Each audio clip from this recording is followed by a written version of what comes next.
The focus of this video is to look at cutting coves with a spindle gouge, and this is my go-to. This is a 3/8 spindle gouge with a fingernail grind. I've got several sizes.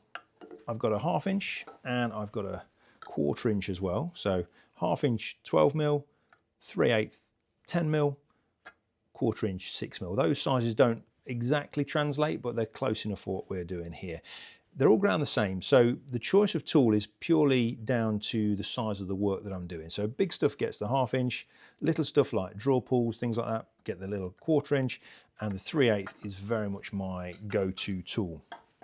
If you look at it, it's ground with a fingernail grind, and I use about 35 degrees on the bevel angle. The other thing you may not have seen before, at least on a spindle gouge, is that I remove the heel. Now this is something that's probably more common on a bowl gouge, and when I'm talking bowl gouges in a future video, I will look into that in more detail as well. But I find it really useful on my spindle gouges, just because that heel, when you first sharpen the tool, it's quite harsh and it can rub on the wood, it can cause chatter and vibration, and it can even leave marks as well. So just by taking it off, it softens the tool and makes it much more friendly to the wood. So well worth doing, I think. What we're going to do is I'm going to start cutting a cove, and then we'll look at a couple of areas that people struggle with as far as coves go. So we'll do the first cove just here, and the tool needs to start pretty much on its side, so the flute is coming off sort of right over on the side like that, and we just kind of scoop. So you start sort of towards the middle, don't go right back to the line straight away. And we're just going to scoop the shape out of the middle. So that's the beginnings of a cove. It's fairly wishy-washy. There's not a lot of depth or definition to it. So we want to make that a bit deeper. We're looking for a really nice U shape. One of the problems that people struggle with most with coves is the entry cut. Because to get a nice crisp corner, we need a really nice clean entry cut. And the problem is people tend to just kind of push the tool in. And the problem when you push the tool in is it wants to skid off to one side. Now there's a couple of reasons for that. The first is that you need to get your flute right over on its side. At the point of contact between the tip of the tool and the wood, you want the edge of the tool to be pretty much vertical, and that's obviously difficult because it's a U-shaped tool, but if you can get your tool right over its side, if in doubt, you're better off sort of over closing it rather than under closing it. If you go in at this kind of angle with the flute kind of at 45 degrees, you're asking to get a catch and a run back, and you get these spiral. Gets a bit messy. The other thing to do is, rather than just poking into the wood, and this is something we talked about in one of the earlier Scuchisel videos, is we want to start with the handle low and lift the handle in. So the tip of the tool kind of arcs and slices into the wood like that, rather than just poking and prodding at it. So the thing to practice, we'll practice in this area here.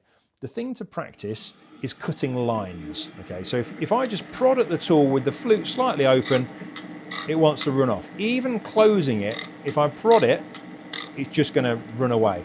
If I start with my handle low and lift in, I can easily cut a line. And lines are what you want to practice with, because once you've got a line cut like that, the bevel of the tool has something to sit against. And as soon as the bevel is supported, it's not going to run around and ruin your work. So if you can cut lines like that, that gives you the control that you need. I can even do that with one hand. If I start nice closed flute, start with a low handle and lift in, I don't even need my front hand. Now I've heard people say if you just grip the tool nice and firmly, really pin it down, then you can get away with it. Honestly, you're not strong enough. Nobody's strong enough. If that tool wants to skid, it doesn't matter who you are or how strong you are, you're not going to stop it. The only thing that prevents the tool from skidding is good presentation. So a nice closed flute and lifting the handle in. A little skid there, but nothing too bad. There we go. Just like that, okay? So flute on its side, we'll come to the line, we'll start with the handle low, and we're going to lift in there.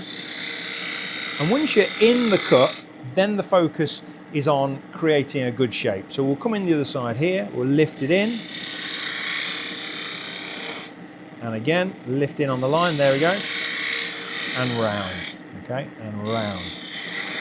And this movement, this handle swing, is the other thing that people struggle with. And the reason they struggle is because of their body position. Yeah, that's a pretty good cove. But the problem is, often people have a tendency to want to stand behind the tool like this, and then they'll manipulate the tool with their hands and wrists. The problem with doing that is, standing behind the tool, you tend to get in your own way. Now, some people will get in their own way more than others, and I get in my own way far more than I ever used to, I can assure you. So standing behind the tool is not really the answer. The best thing to do is to stand next to the tool. So your tool needs to be in your side, somewhere near your hip. And if the tool goes this way, which it needs to when you enter in there like that, you've got to go with it. Imagine the tool is stuck to your side. So if the tool goes that way, you go with it. If the tool needs to go this way, it doesn't come across in front of you, that's really awkward. You go with it, okay? So you're here and there. And people think that you stand at the lathe and sort of poke a tool into the wood all day. That's not really how it works. There's a lot more body movement involved in turning than people really appreciate. So let me smooth this off and I'll cut another one and I'll really focus on the body movement. So I'm going to cut a second cove just about here and we'll go through the body movement as I'm doing it. So the tool starts on its side and we're going to initially just hollow out the center, and there's not so much movement in those early cuts, but as the shape becomes more pronounced, you can see that there's more movement required to get right around there. And initially for that entry cut, the handle needs to come off over here, so I go with it. So we're going to come in here, I'm going to lift the handle in and we're going to swing around. As I'm swinging, as the handle swings, the flute opens so that when I get to the bottom, the flute is pretty much pointing up to the ceiling. Then we're going to come around this side and you can see the handle comes across this way. Again, it's still in my side and I'm going to swing around. Again, the flute opens up as I'm going, and so we finish somewhere toward the center with the flute up toward the ceiling. So we'll do that again. In, lift in and round. There. And then this side, lift in and around. And we just perfect the bottom. There we go.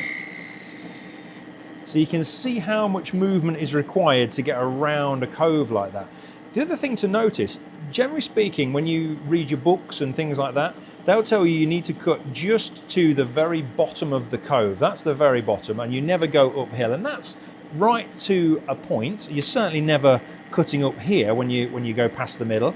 But what I would suggest is that rather than stopping dead in the middle, just go past a little bit. So when I cut down here, I want to stop maybe here. Okay, so again, the actual middle is about here somewhere. So when I go back the other way, I'm going to cut slightly past to about there.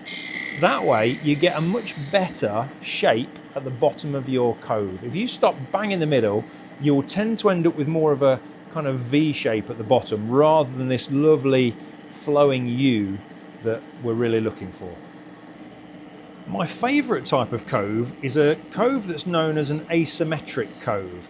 And so rather than being, a perfect U like this, these tend to appear where the two sides of the cove are at different heights. And what it does, it throws the center of the cove from the middle slightly toward the lower side. So let's have a go at showing you how that works.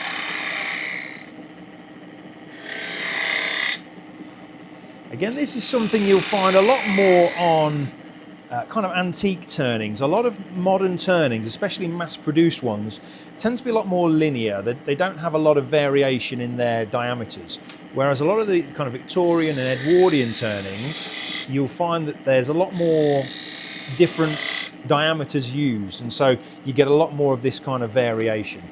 So on this tall side, you'll find that this side cut is very steep and very kind of vertical. We cut in like that and then around. But because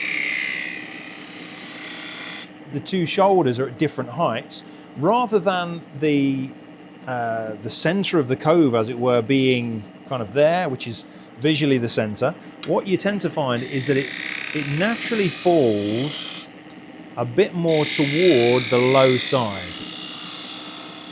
something like that. So the very bottom of that cove is actually here, if you see that. So it sweeps down and it's asymmetric, so it's not symmetrical, I suppose. So there's the center, but I think that is a lot more kind of dynamic looking, and it looks really, really nice, I think. It's one of my favorite types of cove that I see in different turnings that I make.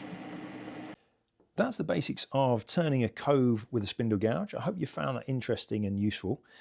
In the next video, I'm going to look at turning beads and also some combination shapes that flow from beads into more hollow shapes, something like a teardrop or something along those lines. So until the next one, enjoy your turning, and I'll see you next time.